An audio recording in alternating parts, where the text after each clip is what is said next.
जहाज की सीट पर बैठी हुई मैं खिड़की से बाहर के नजारे कर रही थी और साथ साथ अपनी किस्मत पर भी नाजा थी। आज से पूरे 6 महीने पहले मेरा निकाह हुआ था। असद ने रुखसती से पहले ही मेरे सारे कागजात तैयार करवा लिए थे और सादगी से मुझे रुखसत करवाकर आज अपने साथ दुबई लेकर जा रहे थे।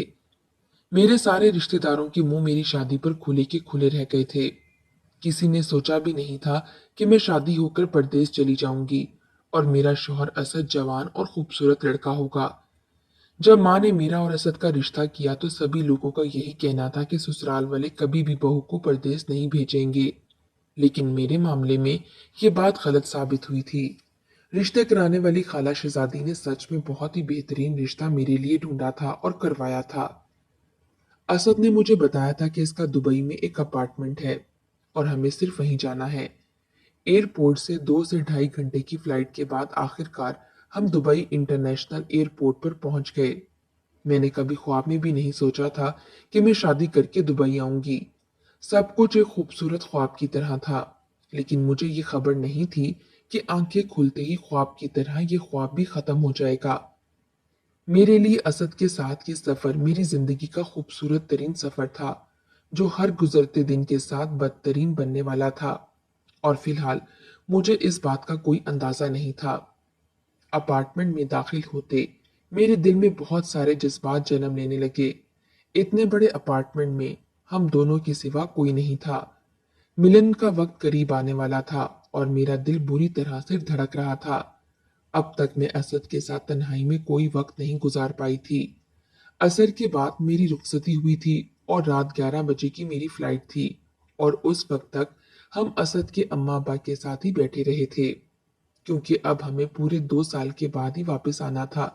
इसलिए अपार्टमेंट पहुंचकर मुझे बहुत थकन महसूस हो रही थी। अपार्टमेंट बहुत ही बड़ा और खूबसूरत था। मैंने आलीशान अपार्टमेंट आज तक नहीं देखा था।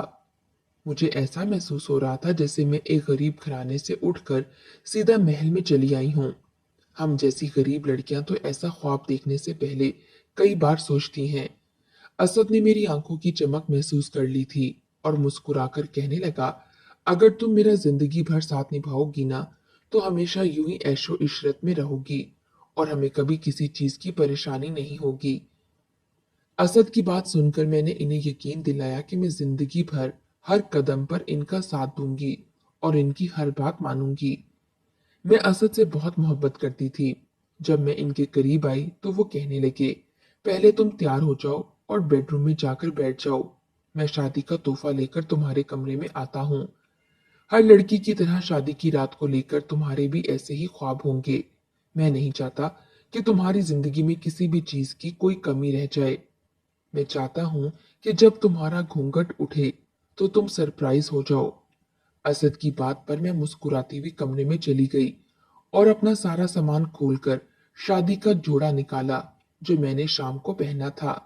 ये बहुत भारी सा सुर्ख रंग का जोड़ा था जो शादी पर असद के घर वालों ने दिया था। मैंने इसे दोबारा से पहन लिया और थोड़ा बहुत तैयार होकर बेड पर बैठ गई और असद का इंतजार करने लगी। मैं सोच रही थी कि असद किस कदर अच्छे इंसान हैं जो मेरी छोटी सी छोटी खुशी का इस कदर ख्याल रख रहे हैं। वरना मैंने अपनी बाजी आयशा को शादी के बाद अब तक छोटी बड़ी खुशियों के लिए तरसते ही देखा था। आयशा बाजी की शोहर मुराद भाई ने ना ही ढंग से वो कमाते थे और ना ही बाजी की जरूरतों और खुशियों की परवाह थी। इनकी वजह से ही तो अम्मा ने ये फैसला किया था कि मेरी शादी पाकिस्तान में नहीं करेंगी, बल्कि किसी अच्छी जगह पर मेरी शादी करेंगी जो मुझे बाहर भेज दें ताकि मेरा मुस्तकबिल संवर सके। अम्मा ने शहजादी खाला को साफ साफ कह दिया कि मेरे लिए किसी ऐसे बड़े घर का रिश्ता दिखाओ जो बाहर के मुल्क में सेटल्ड हो और अच्छा पैसा कमाता हो। उन्होंने किसी पाकिस्तानी से मेरी शादी हरगिज भी नहीं करनी। शहजादी खाला ने एक आर पार नजर मुझ पर डालते हुए कहा, अरे बहन, अपनी रुखसाना के लिए तो एक से बढ़कर एक रिश्ता मिल जाएगा। इतनी कम उम्र और खूबसूरत लड़कियों के लिए रिश्ते तलाश करना कौन सा आजकल मुश्किल काम है। तुम परेशान मत हो। मैं फरजाना के लिए तुम्हें बहुत अच्छे घर का लड़का दिखाऊंगी जिसकी नौकरी भी बाहर की होगी और वो अपनी रुखसाना को भी अपने साथ बाहर ले जाएगा। शहजादी खाला की बात सुनकर अम्मा तो खुश हो गई, लेकिन मैं बहुत परेशान हो गई। मैं सिर्फ 19-20 साल की तो थी। अम्मा को न जाने मेरी शादी की इतनी फिक्र क्यों सताने लगी थी। उन्होंने बहुत सारे रिश्ते कराने वाली आंटियों से मेरे रिश्ते की बात की हुई थी, और शहजादी खाला भी इन्हीं में से एक थी। शहजादी खाला का नंबर अम्मा की किसी दोस्त ने अम्मा को दिया था, और अम्मा के एक फोन कॉल पर ही वो दौड़ी दौड़ी हमारे घर चली आई, जिसने अब तक न जाने कितने लड़के अम्मा को दिखा दिए थे। लेकिन अम्मा को कोई भी लड़का समझ में नहीं आता था। मेरी बड़ी बहन आयशा की शादी भी कुछ ठीक नहीं चल रही थी। इसका शौहर बहुत कम कमाता था, और इनका घर का गुजारा बहुत ही मुश्किल से हो रहा था। 2 दिन पहले ही आयशा बाजी हमसे मिलने के लिए आई थी, तो वो अपनी किस्मत पर 8-8 आंसू रोई, और उसी वक्त अम्मा ने फैसला कर लिया कि वो मेरी शादी किसी ऐसे लड़के से करेंगी जो मुल्क से बाहर हो, बहुत अच्छी नौकरी करता होगा। मुझे लगा कि अम्मा ने वक्ती तौर पर ये बात की है, लेकिन जब बकायदा तौर पर अम्मा ने शहजादी खाला से ये बात की, तो मेरी जान निकल गई। मुझे तो अपना घर छोड़ने पर ही खौफ आता था। मैं समुंदर पार कैसे जा सकती। शहजादी खाला के जाते ही मैं अम्मा के कदमों में बैठ गई। अम्मा मेरी चेहरे से मेरी परेशानी भाप गई और कहने लगी, अपनी बहन आयशा को देख लो, किस कदर कसम परसी की जिंदगी गुजार रही है। बेचारी को शादी पर जो जोड़े मैंने दिए थे, आज तक उन्हीं जोड़ों में है। मैं नहीं चाहती कि तेरा हाल भी आयशा जैसा हो, तुझे भी छोटी छोटी चीजों के लिए तरसना पड़े। इसलिए मैंने फैसला कर लिया है कि मैं अपने दिल पर पत्थर रख लूंगी, तुझे परदेस भेजूंगी, मेरी नजरों से दूर रहेगी, लेकिन मुझे कम से कम इस बात का तो सुकून होगा कि तू एक अच्छी जिंदगी गुजार रही है, वरना आयशा को देखकर तो मेरा दिल ही कट जाता है। अम्मा के आगे मैं कुछ नहीं कह सकती थी, जबकि मैं कहना चाहती थी कि अम्मा, सबका अपना अपना नसीब होता है, और नसीब से ज्यादा किसी को कुछ हासिल नहीं हो सकता। मगर मुझे ये मालूम नहीं था कि मेरे नसीब में क्या लिखा है। 2 महीने की मुसलसल कोशिश के बाद शहजादी खाला एक दिन असद की तस्वीर हाथ में लिए हमारे घर चली आई। अम्मा को पहली ही नजर में असद पसंद आ गया था। शहजादी खाला ने बताया कि इसकी दुबई में बहुत अच्छी नौकरी है, और वहीं इसका जाती अपार्टमेंट भी है, और वो अपनी दुल्हन को भी शादी के बाद अपने साथ ले जाएगा। यह सुनकर तो अम्मा की खुशी की इंतहा ना रही। इतना खूबसूरत और जवान लड़का, और फिर इतने पैसे वाला। देखें, शहजादी खाला ने बताया कि लड़का अपने शहर का नहीं है, बल्कि इस्लामाबाद का है। इसके घर वाले भी वहीं रहते हैं। ये बात सुनकर अम्मा एकदम खामोश हो गईं। अपने घर के लोग होते तो मालूमात हासिल करने में आसानी होती। इस्लामाबाद में तो हमारा कोई जानने वाला भी नहीं था, और अम्मा को समझ ही नहीं आ रही थी कि दूसरे शहरों में शादी कैसे होगी। शहजादी खाला कहने लगी कि इतना मत सोचो, तुम्हारी बेटी को इस्लामाबाद नहीं बल्कि यहाँ से सीधा दुबई जाना है। लड़के वाले खुद हमारे शहर आएंगे, सादगी से शादी करेंगे, और यहाँ से अपनी रुखसाना असद के साथ दुबई चली जाएगी। तुम्हें कौन सा इस्लामाबाद जाना है जो मालूमात करने की पड़ रही है। शहजादी खाला की बात सुनकर अम्मा कुछ राजी हो गईं, क्योंकि अगर मुझे इस्लामाबाद भेजना ही नहीं था, तो फिर वहां की मालूमात हासिल करने की क्या जरूरत थी। शहजादी खाला ने लड़के की जिम्मेदारी ले ली कि वो इसे जाती तौर पर बहुत अच्छे तरीके से जानती हैं, और लड़का बहुत नेक और शरीफ है। वो कहने लगी, मैंने अपनी रुखसाना की तस्वीर इन्हें भेजी। इन्हें तो रुखसाना बहुत पसंद आई है। वो चाहते हैं कि जल्द से जल्द निकाह करवा दिया जाए। वो लोग खुद आएंगे निकाह करने के लिए, और इसके बाद जैसे ही अपनी रुखसाना के कागजात तैयार हो जाएंगे, तो असद खुद इसे यहाँ से रुखसत करवा कर ले जाएगा। शहजादी खाला की बातें किसी सुहाने सपने की तरह मालूम हो रही थीं। हम जैसे गरीब घरों में बड़े लोगों का रिश्ता आना नसीब वाली बात थी। अम्मा कहने लगी, शहजादी बहन, तुम रिश्ते की बात चलाओ, बाकी जो मेरी रुखसाना के नसीब में होगा वो मिल जाएगा। हफ्ता भी ना गुजरा था कि मेरा रिश्ता असद के साथ पक्का हो गया। असद की अम्मा और अब्बा कराची आए हुए थे। उन्होंने ही अम्मा के साथ आकर सारे मामला तय किए थे। ना ही इन्हें जहेज का कोई लालच था, और ना ही हमसे कुछ चाहिए था। वो बड़ी सादगी से निकाह करना चाहते थे, ताकि कागजात तैयार हो सकें, और आयशा बाजी और मुराद भाई को जैसे ही हमारे रिश्ते का इल्म हुआ, वो तो हमारे घर आ गए। मुराद भाई ने अम्मा को मना किया, इस तरह अनजान लोगों में रिश्ता ना करें। जाने लड़का कैसा हो, बाहर क्या काम करता हो, हमें क्या मालूम। शहजादी खाला बस एक रिश्ता कराने वाली है, इसे अपने पैसों से गर्ज है। आप इसकी हर बात पर कैसे यकीन कर सकती हैं। मुराद भाई की बात सुनकर अम्मा को गुस्सा आ गया। गुस्से में कहने लगी, तुमने आज तक मेरी बेटी को कौन सा सुख दे दिया है, मेरी आंखों के सामने है, फिर भी मैं इसके लिए तड़पती रहती हूँ। अच्छा है, रुखसाना परदेश जाएगी और खुशी से अच्छी जिंदगी गुजारेगी। तुम्हें मेरी रुखसाना की फिक्र करने की जरूरत नहीं है, तुम आयशा की फिक्र करो, यही काफी है। अम्मा की कड़वी बातों ने मुराद भाई का तो मुंह ही बंद करवा दिया। बेचारे मजबूर थे, जहां नौकरी करते वहां किसी न किसी वजह से इनकी नौकरी खत्म हो जाती थी, वरना शादी से पहले बहुत ही अच्छा कमाते थे, लेकिन शायद इनके सितारे गर्दिश में थे। अम्मा ने ना ही खानदान वालों की कोई बात सुनी और ना ही मुराद भाई की किसी बात पर कान धरे। अम्मा को शहजादी खाला की बात पर इतना यकीन था, और असद के माँ बाप भी बहुत ही अच्छे और पढ़े लिखे लोग मालूम हो रहे थे। इंटरनेट के जरिए मेरा और असद का निकाह पढ़ा दिया गया। दस्तावेज की तैयारी शुरू हो गई। असद के माँ बाप वापस इस्लामाबाद चले गए थे, साथ ही मेरे कागजात भी ले गए, क्योंकि सारी दस्तावेज वही लोग तैयार करवा रहे थे। इनको 6 महीने बाद अब मेरी रुखसती के लिए आना था। 6 महीने जैसे पलक झपकते ही गुजर गए। इन 6 महीनों में असद ने बहुत दफा अम्मा को भी फोन किया और कई दफा मुझसे भी बात की। वो वाकई बहुत अच्छे और मोहब्बत करने वाले इंसान थे। उन्होंने दुबई से मेरे लिए बहुत ज्यादा तोहफे भी भेजे थे।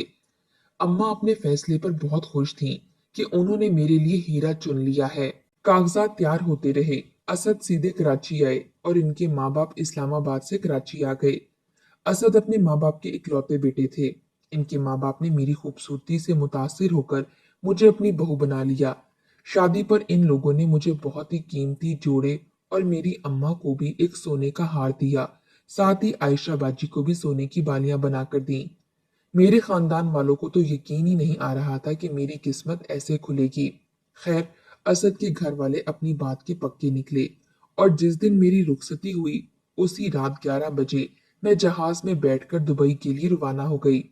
अम्मा ने मुझे बहुत सारी नसीहतें करके रुखसत किया था कि मैं असद की हर बात पर अमल करूं और इन्हें कभी भी नाराज नहीं करूं।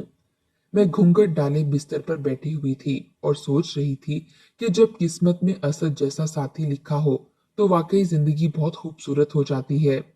खूबसूरत मर्द के साथ आने वाले वक्त का सोचते ही मैं शर्म से लाल हो रही थी।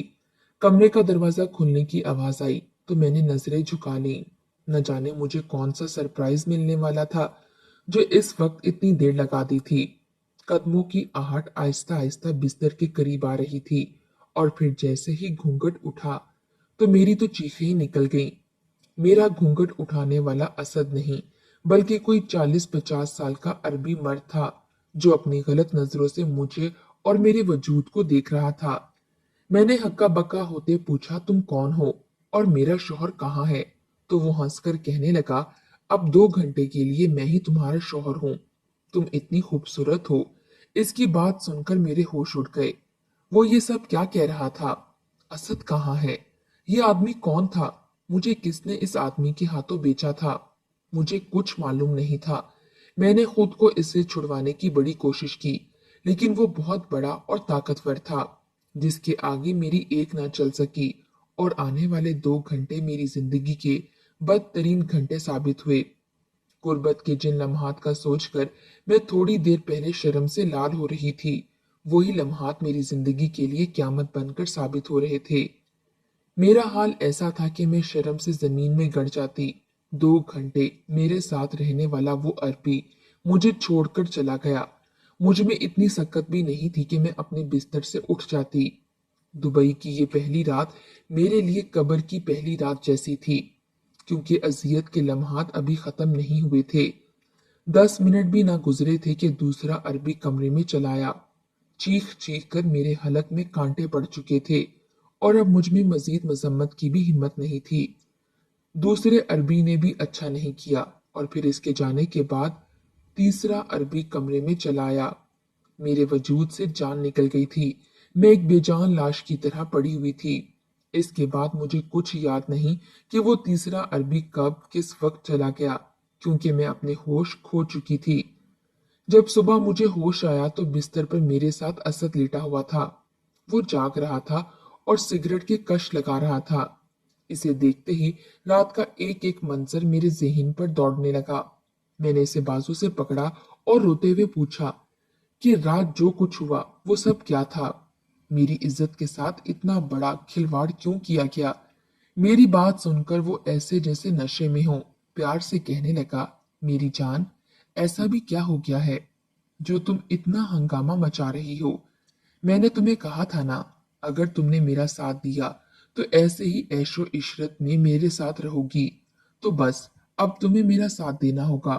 बस तुम इसी तरह इन्हें खुश करती जाओ और फिर देखना हम कितने अमीर हो जाएंगे।